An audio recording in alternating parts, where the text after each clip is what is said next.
When we think about autism, a particular image often springs to mind, perhaps a young boy, highly focused, maybe a little withdrawn. But what if that familiar picture, while important, is missing a crucial, often overlooked piece of the puzzle? Yeah. What if many girls with autism spectrum conditions have unique experiences that frequently go unrecognized or are, well, profoundly misunderstood? It's a fundamental challenge, really, in our current understanding. For too long, the research and the observations that shaped our view of autism, they've been predominantly based on males. Right. And that's created a significant blind spot when it comes to females on the spectrum, and this has real consequences. And that's precisely our deep dive today. We're going to illuminate the unique experiences and essential needs of female autistic children. We've pulled together a rich stack of sources, everything from cutting-edge scientific papers to revealing expert interviews to really unpack how these girls learn, how they see the world, how they regulate their emotions, what's truly vital for their development, and critically, how we can best prepare them for a fulfilling real world. Our mission is to give you a comprehensive, empathetic, and, empowering understanding of this often overlooked area. And it's a mission with urgency because, as our sources highlight, autism in females often manifests very differently, much more subtly. Totally, yeah. This is especially true for girls who are considered high-functioning, with fluent speech and average or even above-average IQs. Okay. They are frequently undiagnosed, misdiagnosed, or receive a diagnosis much, much later in life. That delayed or misdiagnosis, that can be devastating. Yeah. We're talking about diagnostic instruments like the ADOS and ADIR. Yeah. Those standardized assessments commonly used. The standard tools, yes. While incredibly valuable, the research suggests these tools may have a significant blind spot when it comes to girls. Because they were primarily developed based on observations of autistic boys. That's the core issue. That can lead to a systemic measurement bias, basically allowing girls to slip right through the cracks. Wow. And that's exactly why this underdiagnosis or late diagnosis becomes such a critical issue then. Absolutely. It can lead to profound adverse outcomes across their well-being, their mental health, education, future employment, overall independence. It touches everything. It really does. There's a clear clinical imperative now to acknowledge these subtle or sort of qualitative differences in symptoms. Okay. A sharper focus on nuanced, restricted, and repetitive behaviors, sometimes called RRBs, and social differences could dramatically improve early detection and diagnosis. It's a powerful point, and it really reshapes how we think about diagnosis itself. But beyond that initial recognition, let's turn to how they learn. Yes. It's fascinating how diverse learning styles are within the autistic community, and particularly for girls. One of the most prominent strengths our sources highlight is visual thinking. Absolutely. Think of it like this. An expert with autism, Dr. Temple Grandin, she describes her own mind as like a Google for images. She processes information visually, and her visual memory is incredibly powerful. She says that when she thinks in pictures, it's not quite as vivid as seeing the real world, maybe only 5%, she estimates. But it's still her primary mode of thought. So that's her main channel. Yeah. This kind of powerful visual thinking, for her, it almost trumps her math department, as she puts it. It's a vivid example of how information can be processed fundamentally differently. So it's not just about what they see, but how they see it and how that shapes their internal world. Okay. Okay. Building on that, another key learning style is what's called systemizing. Right, systemizing, or rule-based thinking. Rule-based thinking, okay. This is about understanding how non-living, predictable systems work, analyzing their inputs, operations, and outputs to infer the rules. Like figuring out a machine. Exactly. Imagine understanding precisely how an iPhone turns on. It's a 100% reliable, consistent rule. If my iPhone is off and I hold down the top button, then the phone will turn on. Or predicting tide tables by arranging information like a spreadsheet in your mind. This demonstrates a deep capacity to understand and predict rule-based systems, whether it's technology or natural phenomena. What's truly fascinating here is how this systemizing ability is often amplified by an enhanced attention to detail. Yes. And a cognitive style bias towards what's called local processing. Right, local processing.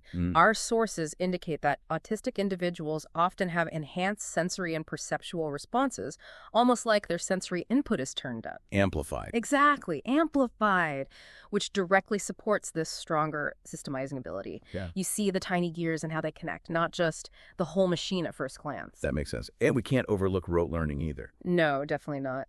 The ability to learn material by by repetition and memorization, that may be less impaired than tasks that involve manipulating more symbolic or abstract materials. Okay. This can be a significant strength for certain types of information and subjects. So if these are their unique strengths and learning styles, what does this all mean for effective teaching? How do we truly build on these remarkable abilities to support them? Well, structured teaching is absolutely key. Structured teaching. Creating environments organized with clear, concrete visual information is incredibly beneficial. This means truly tailoring materials, activities, work systems, schedules Everything. to a child's individual strengths, their unique learning style, their interests, and their specific needs. It's really about meeting them where they are. And building on that powerful visual strength you mentioned, augmentative and alternative communication, or AAC, becomes crucial, right? Hugely important. Visual language systems like the Picture Exchange Communication System, PEX-S, they really capitalize on that strong visual processing. Because it's static. Exactly. Visual information is static and predictable. It aids recognition over recall, which can be a huge advantage. Okay. AAC also provides a motorically simple way to communicate, which can actually prevent challenging behaviors that might arise from communication frustration. So give them an outlet. It gives them a direct means to express their needs, yeah. Computer-assisted instruction, or CAI, also shows great promise. It does. The sources indicate it can significantly increase motivation, reduce challenging behaviors, and lead to remarkable gains in areas like reading, phonological awareness, and verbal behavior. Interesting. There's even evidence that children with autism can be more motivated and exhibit fewer challenging behaviors during CAI compared to traditional human instruction. Why is that, do you think? Well, perhaps due to the predictability and the sensory control it offers. It's more consistent. Right, predictable. Okay. And there's a strong consensus on intensive, individualized instruction. Very strong. We're talking about early entry into programming, ideally 20 to 45 hours a week, full year. That's a lot. It is. With active engagement in planned teaching opportunities, often in brief, focused periods for the youngest children, maybe 15, 20 minutes at a time. Sufficient adult attention, whether one-to-one or in very small groups, is crucial for meeting truly individualized goals and making genuine progress. Makes sense. But one of the key challenges, as the sources emphasize, is the generalization of learning. That's a big one. This means transferring skills across different settings from the classroom to home or from one social situation to another. So learning it here doesn't mean they can do it there. Not automatically, no. This is why consistent support and explicit planning for generalization are absolutely crucial for skills to truly stick and be usable in the real world. It's not enough to learn something once, it has to be integrated. That makes so much sense because learning in one context doesn't automatically mean it translates. Okay, that leads us nicely into how they see the world. This is where we often encounter significant misunderstandings, I think, and it truly begins with sensory experiences. Indeed. Sensory perceptual abnormalities are often among the earliest signs of autism. This can manifest in a huge range of ways. From a lack of responsiveness to certain sounds, like Temple Grandin's intense dislike of high-pitched noises or specific tones, Right. to hypersensitivity to tastes or textures, or even an unusual insensitivity to pain. Wow. Unusual sensory behaviors like atypical interest in visual stimuli or maybe overexcitement when tickled, those are quite common. These aren't just quirks, they are fundamental differences in how the brain processes input. And for individuals with these sensory sensitivities, the sources suggest that interventions in natural environments or carefully modifying those environments Adapting the world to them. are often more effective than isolated therapies. Yeah, it's about adapting the world rather than solely expecting them to always adapt to a world that can feel, well, overwhelming. Exactly. Now, moving to social understanding, a key concept for many autistic girls, as highlighted by our sources, is camouflaging. Camouflaging, right. This is where girls may consciously or unconsciously mask their autistic traits to fit in, to appear normal in social situations. Trying to blend in. Exactly. And this often leads them to be overlooked for diagnosis, making their autism appear much more subtle because they're actively trying to blend in. It speaks volumes about their desire for connection, though, which sometimes gets overlooked or misinterpreted. It does. While autistic individuals may show delays in mastering social cognitive or theory of mind reasoning, that ability to understand others' perspectives, Right. and often differ in broader social reciprocity, the sources are really clear. This is not a failure of attachment. That's important. Very. Children with autism can form secure attachments. It's the process of social interaction that can be challenging. So what's the challenge there? What's fascinating here is that social interaction itself can sometimes be perceived as aversive. Aversive. Yeah, due to overly sensitive central nervous systems, this can lead to withdrawal, not because they don't want connection, but because the sensory and emotional input from social situations can simply be overwhelming. Like overload. Sensory overload, emotional overload. Imagine a crowded, loud room feeling like a constant assault on your senses. Right. Okay. And this often leads to what some describe as a too realistic perspective. Yes, that's an interesting concept. Our sources suggest autistic individuals may have a lower susceptibility to certain biases due to less self-deception. Less self-deception. Which makes them, in a way, too realistic. Mm-hmm. This undiplomatic, often less biased view can sometimes lead to a reduced sense of well-being, maybe because they see the world exactly as it is without the comfort of certain social fictions. That's tough. It can be. But here's the interesting flip side. This very perspective can also make them incredibly valuable consultants for important decisions because of that unvarnished, less biased view. Ah, like seeing things others miss. Precisely. This raises an important question, though. Yeah. If the world is perceived so intensely, how do we support their emotional regulation when it can be so uniquely challenging? Yeah, that's critical. And the sources paint a stark picture here. Mental health conditions are alarmingly high among children with autism spectrum disorder, ASD. Oh. We're talking behavior and conduct problems in over 60% of cases, nearly 40% experiencing anxiety, almost half grappling with ADHD, and about 16% facing depression. And these issues are present in nearly 45% of preschool children with ASD. Preschoolers? Yes. These aren't just statistics. They paint a stark picture of a system often failing to recognize and support autistic girls early enough. So these preventable challenges become deeply ingrained. If they don't get the proper intervention early on, yes. That's a powerful insight. And emotional dysregulation, that difficulty managing emotions along with self-injurious behavior, SIB, yes, and aggressive behavior, are indeed more common among autistic youth. They are. In fact, SIB and aggression are the most common reasons for psychiatric hospitalization among autistic people. That's serious. It is. And it's crucial to understand that emotional dysregulation is often observed during or after instances of these challenging behaviors, highlighting its central role. So it's linked. And these challenging behaviors, they're not random, are they? Not at all. They can stem from so many places. Organic or physical discomfort, like chronic constipation, or GERD, that's gastroesophageal reflux disease. Physical pain, basically. Right, or environmental sensory input, like loud sounds or bright lights, or even social contributors like a desire for attention, wanting to escape a task, or a desire for specific objects. So understanding the cause, the function of the behavior, is absolutely vital. It's paramount. The primary approach for support, then, should really be prevention. Prevention first. Yes. This means proactively equipping the child with skills to effectively navigate the physical, academic, social, and sensory aspects of their environment. Wow. It can involve relatively simple changes like modifying schedules, curricula, rearranging physical settings, or even changing social groupings within a classroom. That's where a functional behavioral assessment, or FBA, comes in, I guess. Exactly. Identifying the specific variable that triggers the consequences that reliably predict and maintain problem behaviors is crucial for planning truly effective interventions. Got it. You can't just treat the symptom. You need to understand the underlying function of the behavior. It's like being a detective for their distress signals. A detective, I like that. And teaching communication skills. Crucial.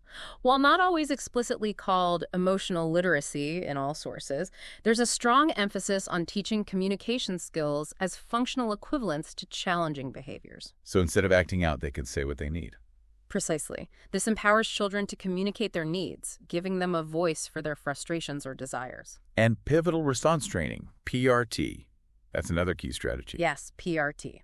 By teaching pivotal skills, things like increasing motivation, self-management, choice-making, self-monitoring, you can see widespread improvements in functioning and a significant reduction in problem behaviors. Okay. And what's more, most strategies for reducing unwanted behaviors also emphasize positive reinforcement. Rewarding the good stuff. Rewarding more appropriate actions and building on success, yes. And modifying environments. Yeah. Creating calming spaces. That's also crucial, yes. Modifying environments to help them cope with unusual sensory responses is key. creating what could be considered calming spaces or quiet zones. Okay. And understanding the function of self-stimulatory behaviors, often called stimming, is important too. Stimming. These repetitive movements can actually serve a vital self-soothing function, helping individuals regulate their sensory input or emotions. Not always something to stop, but to understand. Understand the why. Okay. Building on that, what genuinely fosters well-being and growth for autistic girls? What did your sources highlight as truly important for their development? It feels like it all starts with acceptance. It absolutely does. Acceptance and a strengths-based approach. Strengths-based. We must recognize and deeply appreciate their less biased view of the world, even if it sometimes contributes to distress. The overarching goal is to support and empower them. By focusing intently on their individual strengths, like those strong systemizing abilities, meticulous attention to detail, that remarkable capacity for rote learning we talked about. We should actively encourage development in these areas, perhaps steering them towards fields that leverage these strengths, like tech, engineering, art. That sounds very much like Temple Grandin's own journey, using those intense focus areas. Exactly. Translating them into incredibly valuable skills. Parents also play a critical advocacy role here. Advocacy. They need to understand their legal rights and ensure appropriate individualized education plans, or IEPs, are in place that truly meet their child's unique needs, not just a one-size-fits-all approach. It has to be tailored. Completely tailored. The long-term goal for autistic children, as our sources emphasize, is personal independence and social responsibility. Independence and responsibility. Yes, this implies continuous progress in social, cognitive, and adaptive abilities and effective communication. This isn't just about managing perceived deficits, it's about fostering thriving individuals who contribute to their communities. And finding autistic community? While not explicitly named in every source like that. Yeah, the need for connection is definitely implied. Right.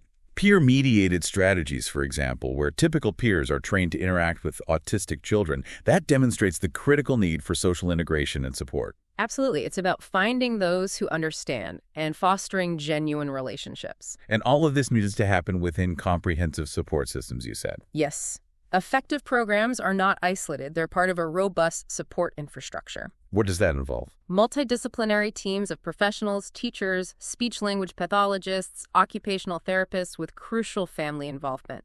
Families are consistently highlighted as vital partners, often acting as co-therapists in their child's development journey. They're central. This brings us to our final crucial segment. How best to help prepare them for the real world and a fulfilling adulthood. This calls for actionable advice. Okay. A strong emphasis on practical life skills is absolutely vital. Practical skills, like what? Teaching adaptive skills such as self-care, like toileting, eating, dressing, grooming, safety, along with home and community living skills. These are paramount. The everyday stuff. Exactly. If there's a significant discrepancy between a child's IQ and their adaptive skills, or between their performance in structured versus typical situations, it's a strong indicator that these practical skills need explicit teaching and dedicated support for generalization into daily life. So practice in real settings. Yes. And children also need to be explicitly taught to request help when facing challenging tasks, rather than struggling in silence or giving up. Learning to ask for help. Yeah. That's big. Yeah. And communication strategies continue to be critical throughout their lives. Absolutely. For nonverbal individuals, AAC systems and keyboarding skills offer considerable promise for communicative output. Giving them a voice. Powerful new ways to express themselves, yes. And those early interventions focusing on functional communication can even proactively replace challenging behaviors long-term. Right, hitting problems off. Exactly. Regarding independence and resilience, what did the sources say? The evidence is clear. Higher childhood adaptive functioning, those practical skills we just talked about, is strongly associated with improved outcomes in adulthood. Like jobs and living independently. Yes, a greater likelihood of employment and living independently. Promoting work readiness skills like adaptability, success in daily routines, persistence. Resilient stuff. Yeah. Those can significantly improve employment outcomes for autistic adults, sometimes even more than formal education or specific experience alone. It's really interesting. Adaptability and persistence over just qualifications sometimes. It suggests those core skills are crucial. Okay, here's where it gets practical for society at large. You mentioned a principle like eating your own dog food. Right. It's a concept meaning policymakers and employers should directly experience the consequences of their policies and practices. How would that help? It fosters empathy and understanding. It means workplaces truly need to be accessible and employers educated to accommodate needs. So the burden isn't just on the autistic person. Exactly. It shouldn't solely be on autistic individuals to adapt. It's a call for systemic change, not just individual effort. Systemic change. And finally, a focus on targeted problem solving. Yes. For everyone, really, not just autistic individuals, we can learn from focusing on targeted problem solving rather than vague activism. Give me an example. As one expert suggests, instead of broadly saying, I want justice in the world, which is hard to act on, Right. focus on something actionable, like using DNA evidence to exonerate a falsely accused prisoner. It's about effective, achievable change, identifying the specific lever that can make a difference. Concrete steps. Makes sense. Well, we've truly explored the multifaceted world of autistic girls today, We covered a lot. from their unique ways of processing information and interacting with the world to the essential strategies for supporting their emotional well-being and preparing them for a fulfilling adulthood. The consistent thread through all of this seems to be understanding their individual strengths and needs, and then fostering environments that truly allow them to thrive. That sums it up well. It's about seeing the individual and building support around their unique profile. So here's a final thought for you, our listener, to mull over. Okay. Consider this.